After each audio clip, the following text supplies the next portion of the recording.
Thank you, Katarina. Thank you all for having me here. It's a privilege and an honor to be able to spend time in this space with each of you. So thank you. Katarina, there are a couple of people in the waiting room. I don't know if you saw that, but they might be. I like to do is really make this a conversation.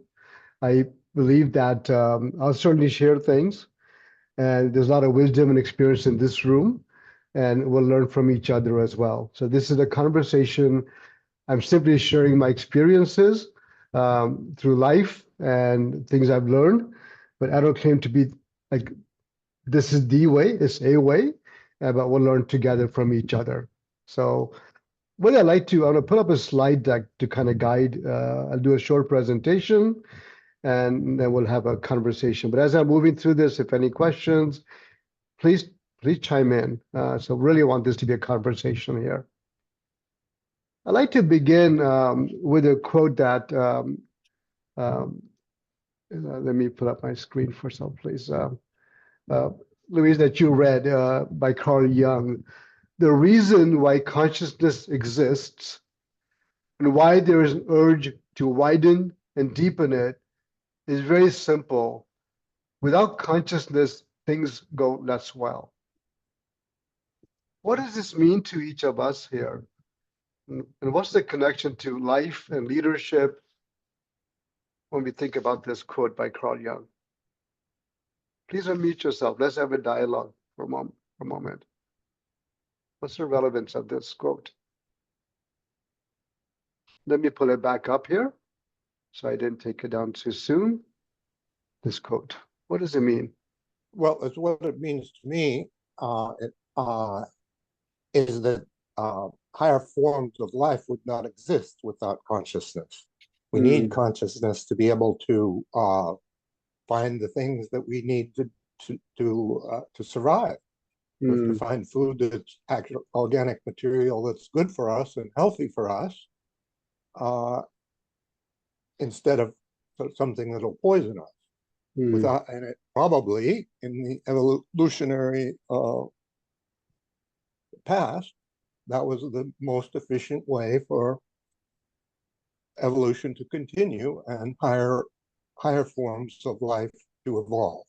That's what it would mean to me. So very much there's a connection between consciousness and living and surviving and thriving in times of rapid changes, what I'm hearing from you. I'm adding some of my own thoughts in it, but that's what I'm hearing. Am I hearing correctly, Steve, here?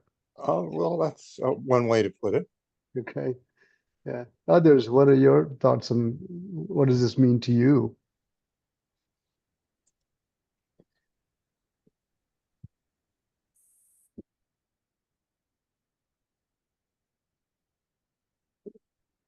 And if you look at the image, it's showing as we grow, what happens to our consciousness. If you look at that as well, what does this evoke in you?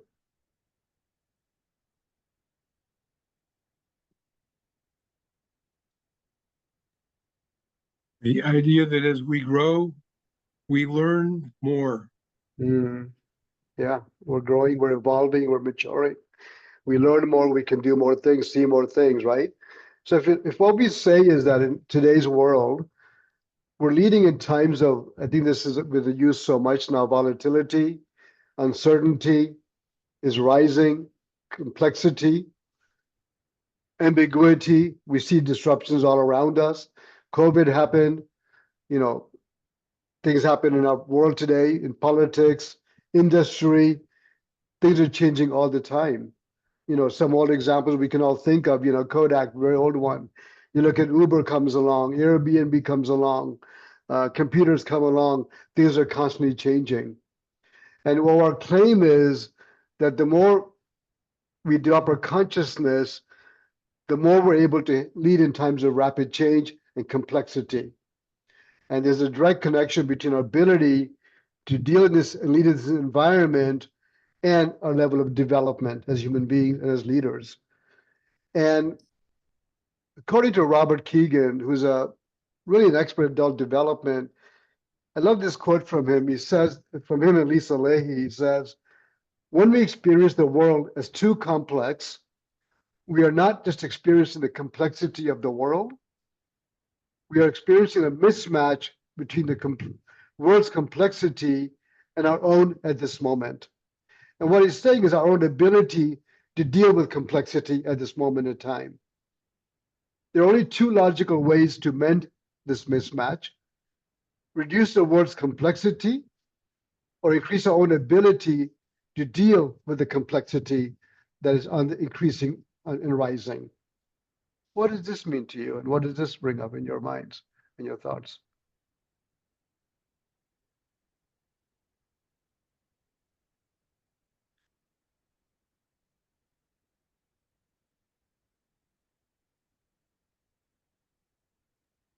We're called to rise to the challenge and evolve to the level of complexity that world demands of us. Yeah, the world is not changing, right? It's out there. Change is constant.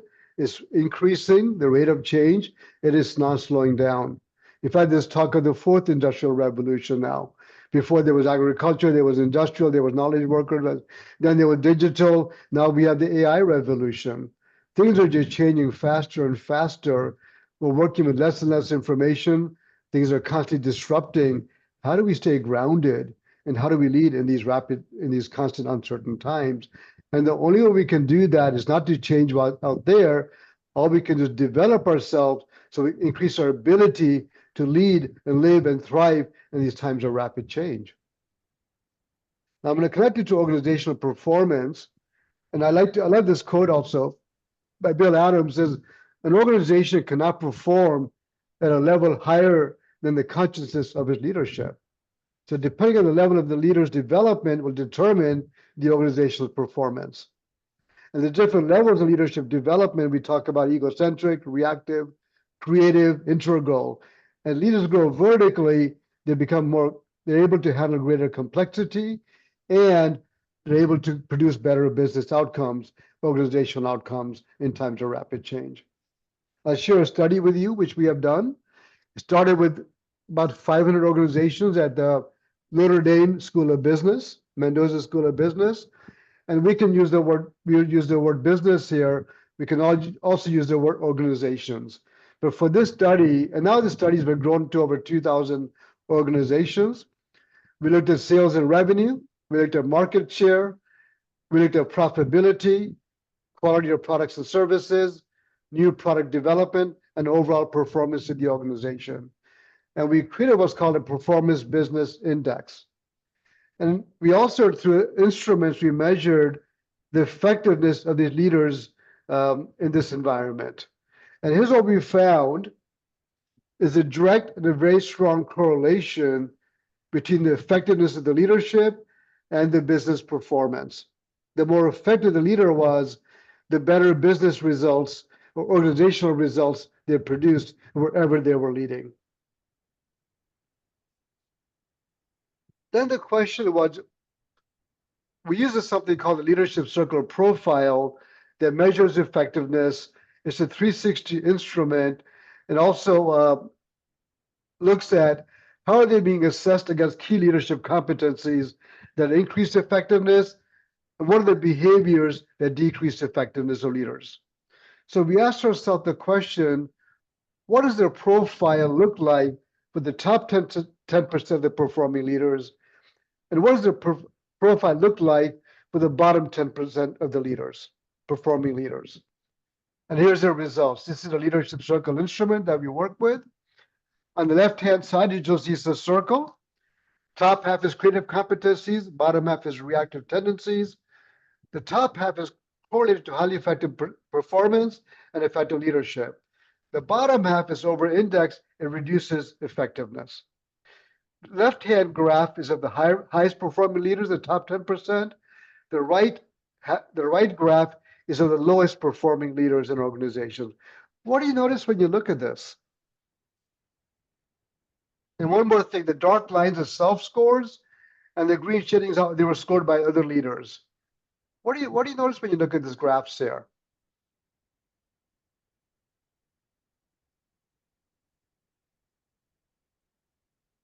Let's look at the left one. What do you notice about the left one? Are more scores on top half or the bottom half?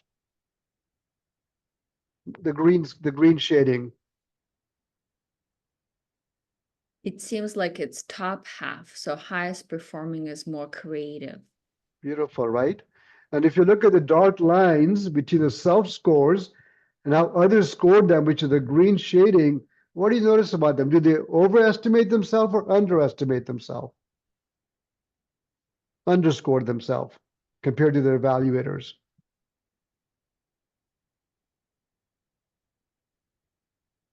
If you look at this, there's a degree of humility. They tend to, as an aggregate, underestimate their abilities as compared to how others see them. So, Jim Collins talks about this will and humbleness. So high-performing leaders who are very effective tend to be more humble. They tend to underestimate their abilities. On the right-hand side, what do you notice here? Is the scores more on top or more on the bottom? They're much more reactive.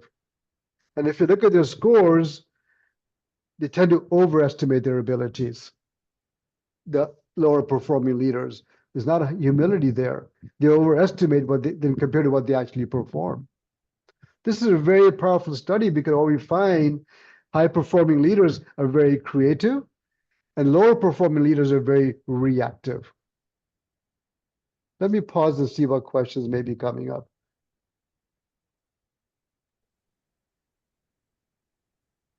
Well, I'm not going to ask a question, but that's what you just described seems like more or less the Dunning-Kruger effect. Yep. People who know a lot realize how much they don't know. And people who don't know very much think they know much more than they actually do. Yeah, really well said. Thank you. That's exactly what it is. Any other thoughts that this bring up here as you look at this data here? Well, the thing that I've wondered about it is how exactly you determine this performance. Like in the original graph where you, I forget what exactly it was, but you said high performing leaders or effective leaders. Yeah, that one. Leadership effectiveness and business performance. It almost seems like a tautology. Yeah, we got it. Or how else then do you evaluate leadership effectiveness if not by business performance? Yeah, so there's in the instrument, there's a set of questions that are embedded in the survey, and we asked other senior leaders to rate these leaders, say how effective would you say this leader is in their given context. So it's how other leaders scored these leaders on a scale of 1 to 5, say how effective is this leader being in their organization.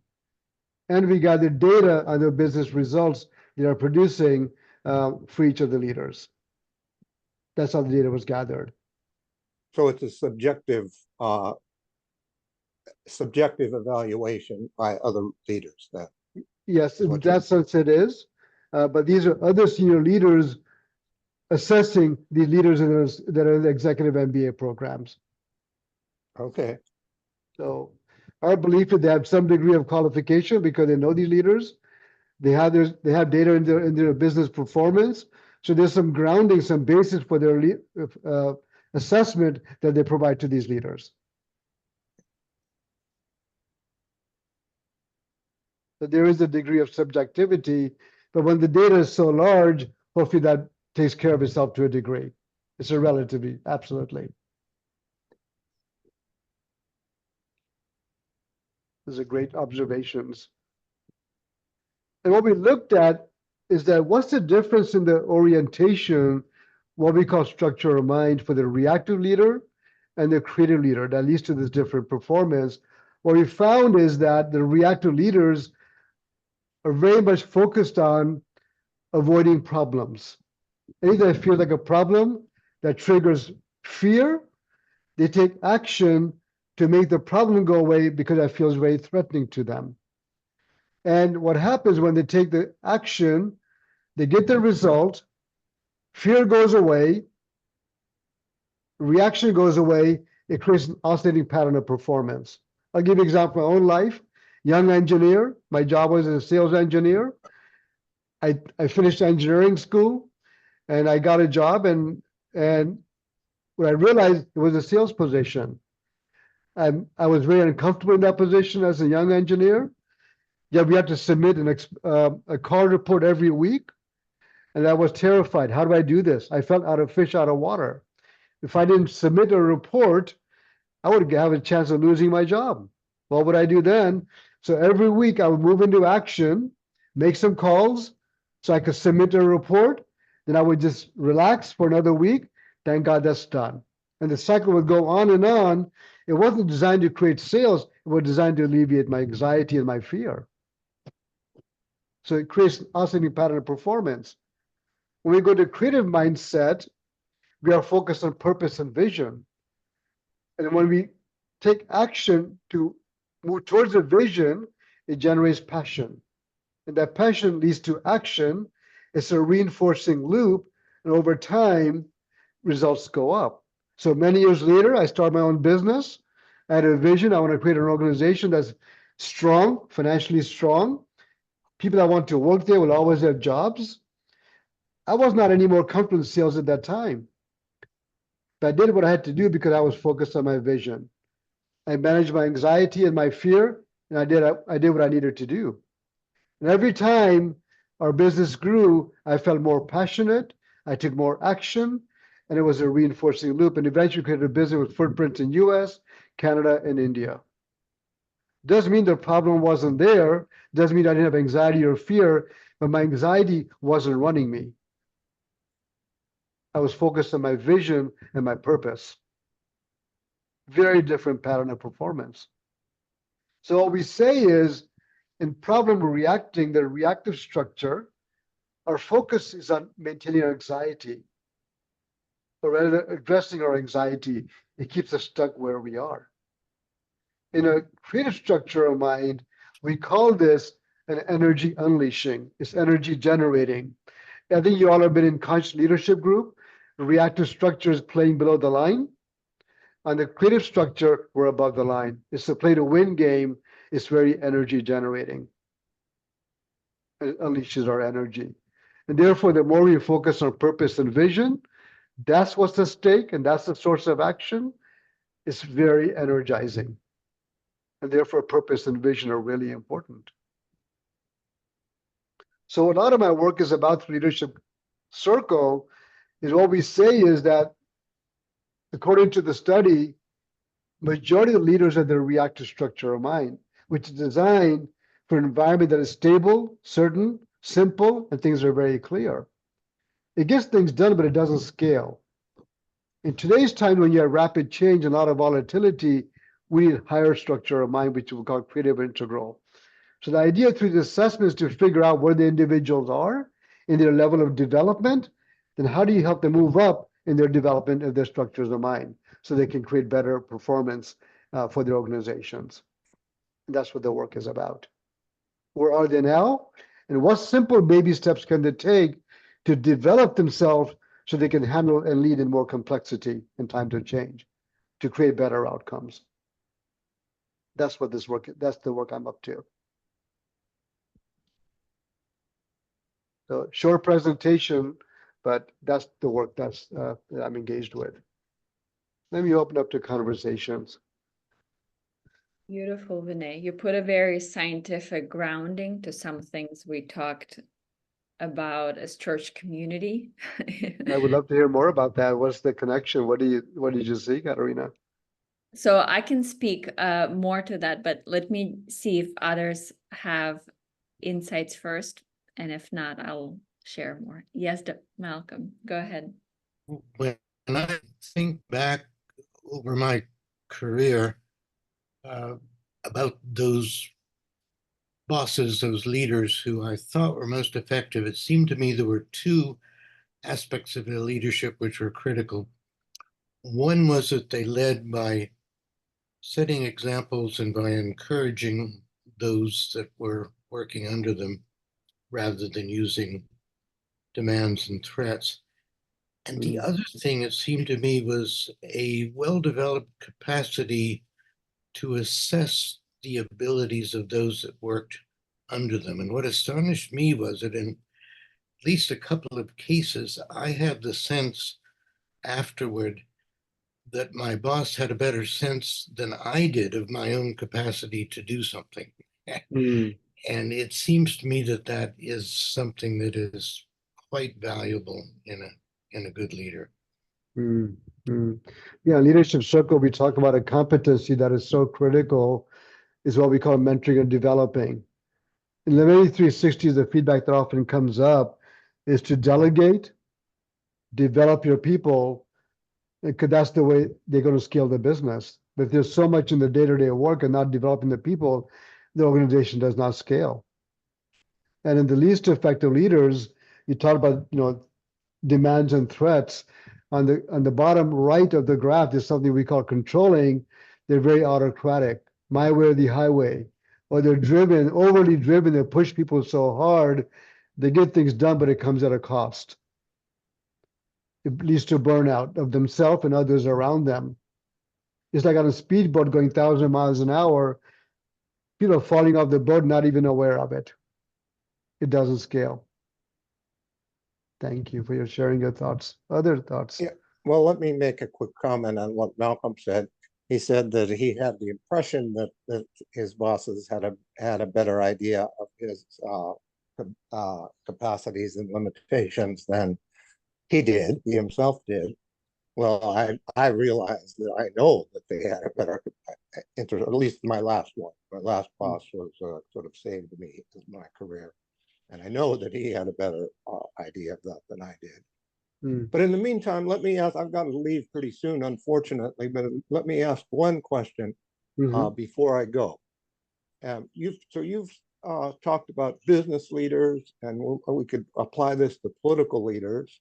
And in the last couple of years, I've come to the conclusion that is what's really needed in this society more than anything else is better moral leadership and better religious leadership, sort of those two combined. Mm. The reason that our politics is like it is because our religious leadership or moral leadership has been inadequate. So my question is, do you have any thoughts on the insights that that you've applied to business leaders would apply to other types of leaders, especially moral leadership, religious leadership? Anyway, because I'm not sure I'm qualified to speak in other areas, but what I can say is that highly effective leaders have a very clear purpose and vision that goes beyond serving themselves. They're focused on creating an impact on society, on the people they lead, that goes well above just their own self-interest. And leaders that are effective, they're selfless, they have strong community concerns, they're high integrity, they walk their talk,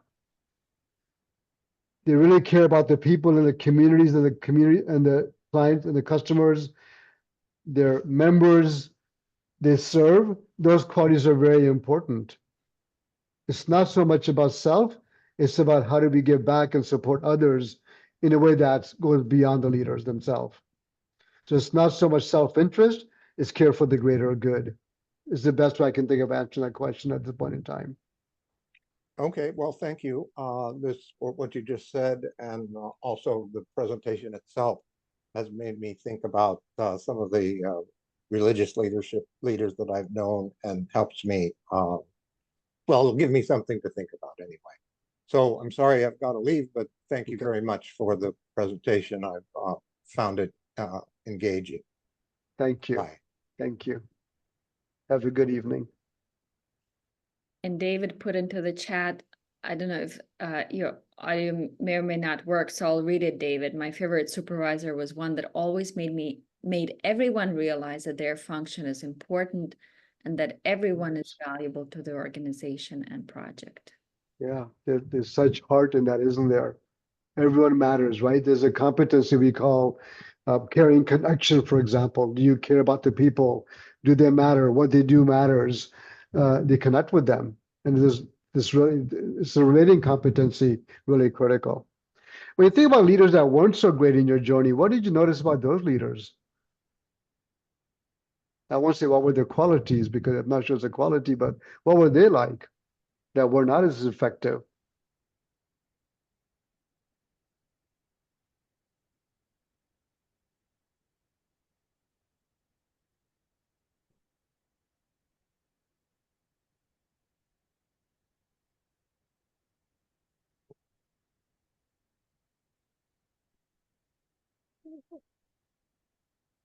And Katerina, I do want to hear what you were saying about the church, and I would love to hear what your connection you saw. I will. I see Chris unmuted herself. Go ahead. Yes.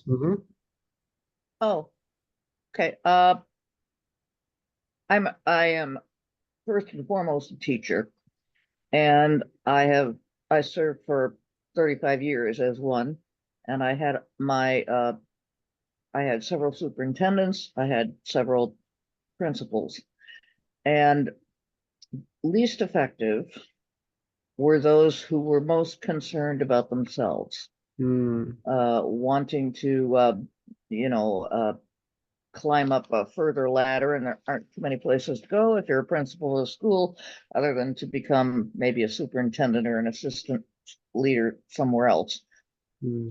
Those were not concerned about we who were, let's say, in the trenches, actually doing the job and working with kids and so on. And the other thing is that the least effective leaders were those who really didn't know our jobs and yet were tasked with coming in 3 times each year and reviewing our work, sitting in our classrooms, taking notes and stuff. My favorite example, and I was a very new teacher at that point, but I was working in partnership with a band director. I was choral director at that point, and he was a seasoned person from another school district. We were both there, new. The principal who came in was also newly hired as principal in the school. And so he came in. Now, remember, I'm a choral director. I have choirs, right? And we do music. And he said, I'm coming to visit your classroom. Please be using the chalkboard. Now, it's kind of like a joke when you stop to think about it, because I didn't have an accompanist, so I was always playing the piano. The kids were singing, we were learning parts. How was I going to use the chalkboard? And since, I was pretty new at this, I thought, well, I have to please him. So I came up with a lesson where I used the chalkboard. What do you suppose I was downgraded on? Using the chalkboard. And I'm going, this would not have been my choice. But I've never forgotten this man, because really he was about his own personal sartorial presentation. He was about his own personal friendships with the superintendent. He was all about that. He had no knowledge of what I did. So, I kind of think that has carried over in my lifetime as I've known different people. I also worked for a church here in my city. And during that time, I was there for a couple of decades or so. I had 7 different pastors working in the church.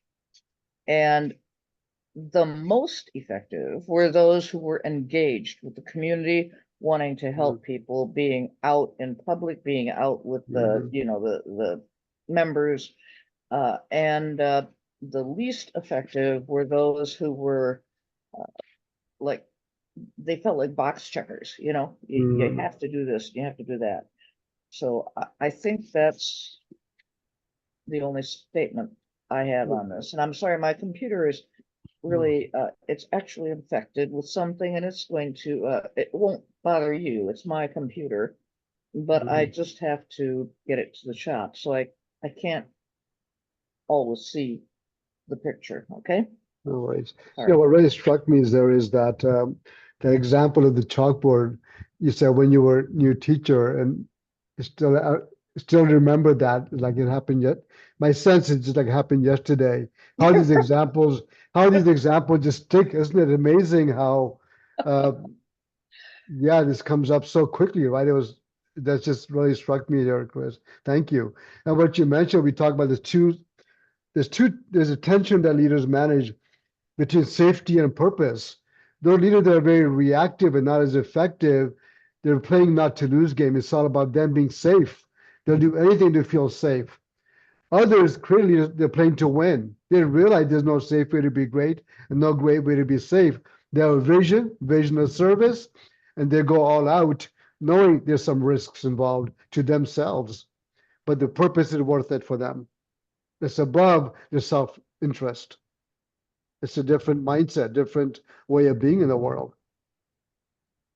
They're playing to win, as we say, playing for impact, playing to serve, knowing that there's no guarantees. What a great examples.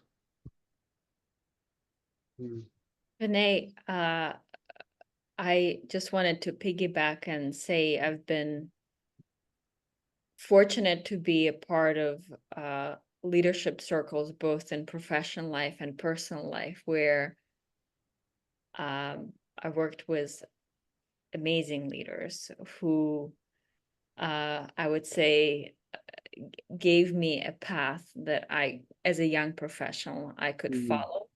But there were also a few bad ones that I learned just as much from. And the things you touched on today, ego was probably the number one factor that we had to overcome. And I'm very fortunate that in this community, we actually do this intersection of leadership, but also spiritual growth. So we just finished 15 commitments of conscious leadership that touched on that in from a spiritual perspective as well.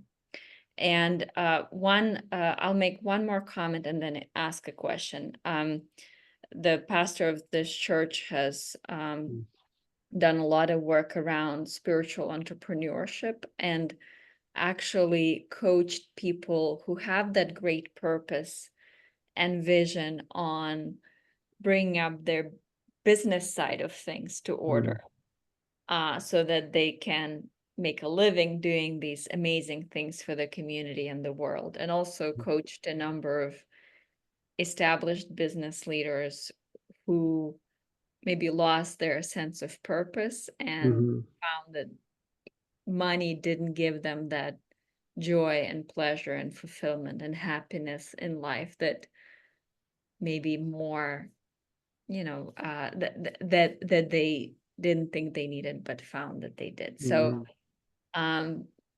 very interesting interconnections with the work that you have done. And I'm curious as to what is considered business performance, whether it's now gravitating more towards like conscious capitalism and giving back as much as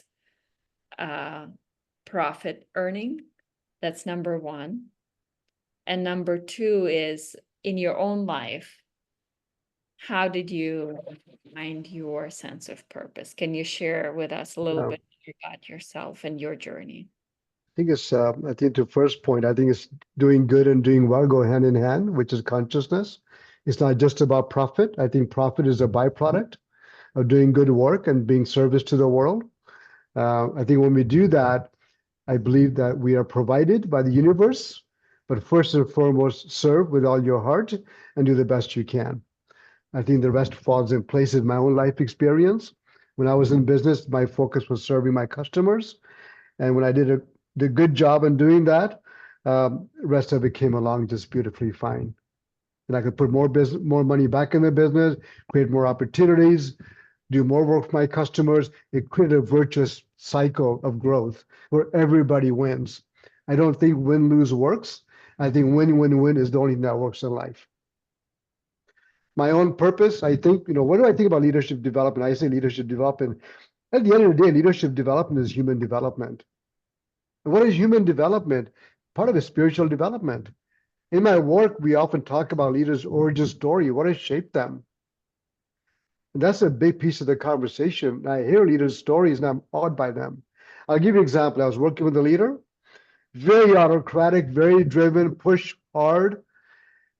And I got into the story. He steered the story with me. He said, Vinay, I was a young man on a farm. I grew up. If something didn't get done, my dad would pull out the belt. He remembered that like it happened yesterday. I saw the source of this drivenness and autocratic because if something didn't get done, he remembered the pain of the belt.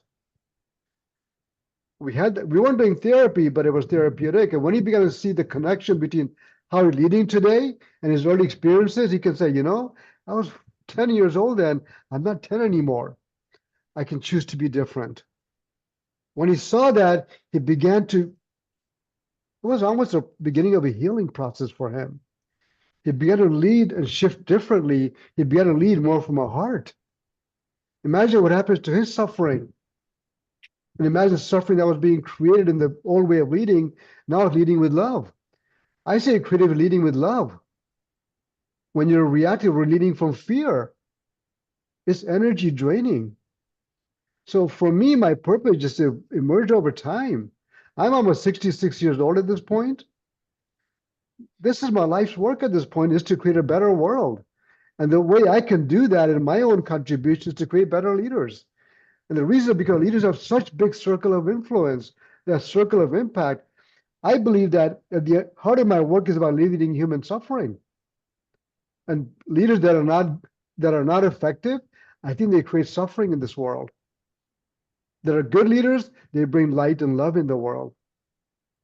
So I may talk in a business language, organizational performance, but at the end of the day, great leaders, great organizations where everybody thrives and wins. It's a more loving world. That's why I do the work I do. I don't have to do this at the point in my life. I do it because this is a labor of love. I mean, I'm almost 66. I got maybe about 20, 30 years to go. So I'm going to stay here.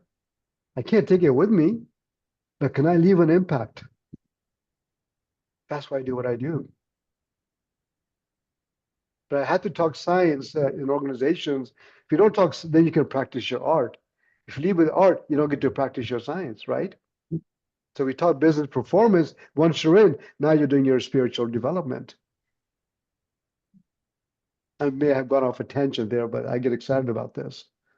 This is all human development. It's about alleviating suffering. And leaders do suffer in silence too. They never looked at these histories. When they can see it, they can become free of it over time. It's all inner development. So much is inner development. Let me pause there and see maybe that might see what that brings up and maybe thoughts or comments.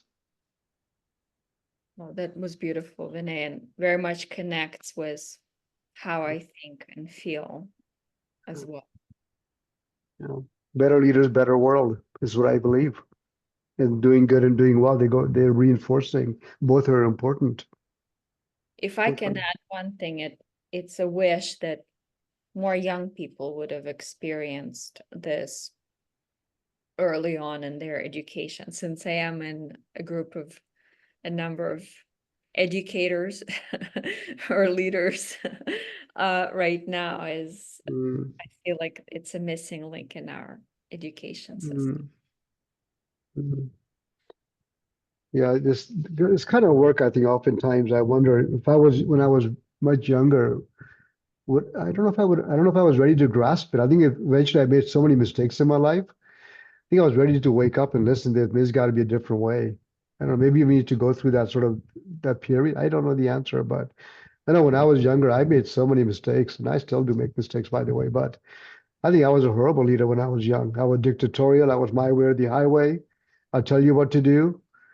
And I remember one time somebody said to me, they said, Vinay, sometimes things just work better if we're not around. Or no matter what we do, it's never good enough. I like, ouch. But I connected the dots later on. I said, there was some truth in that. Then I began to wake up. So that's not the way. Life's a great teacher. Yes, indeed. Hmm. I want to see if there is one last comment, and then as we're 10 minutes to the top of the hour, I want to invite us to move on to the Yeah. praise. So any last comments or thoughts?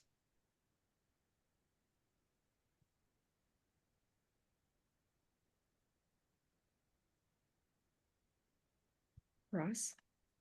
This is somewhat humorous, but you had a slide where you said that there was a choice between the individual has to become, I forget exactly, was it the issue of complexity? The individual has to,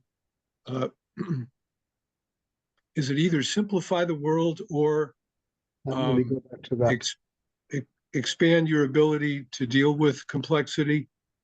And Yeah. this reminded me of a saying my wife and I joke about because it appeared in a British comedy where a guy that's very full of himself says, flexibility is the fourth dimension of good planning. I'm not sure what the first three dimensions are, but flexibility was the word that came to mind when you put that slide up. Hmm. Hmm. What connection did you see? I'm wondering, can you expand if it's possible? Well, to increase our own, Yeah. you have to be flexible if you're going to increase your own ability to deal with complexity, I guess. Yeah. We always say must be open-minded. We must be all willing to learn and be able to question our perspectives, our beliefs, our thinking, saying, yeah, what I know is there, but if I become rigid in that, there's no room for other growth, no other perspectives. So we have to be open and flexible to learning and adjusting and changing at all times in this rapid changingly times. So thank you for that thought. Beautiful. Yeah, thank you. What a great conversation. To add to that, one of the things that I've struggled with this week is the more complex and crazy and VUCA this world gets. I noticed a tendency to try and control at least one area where that is possible, and just learning to let go of that and being flexible, as Ross said, and kind of letting it be has Yeah, been. it reminds me, yesterday I was facilitating a conversation in a family. There was conflict. And what I noticed in the what was the source of conflict? Each person was coming from the stance that they're right. And what the other person is doing is wrong. What they didn't realize, they're seeing through their own beliefs, and they don't even see the belief as a belief.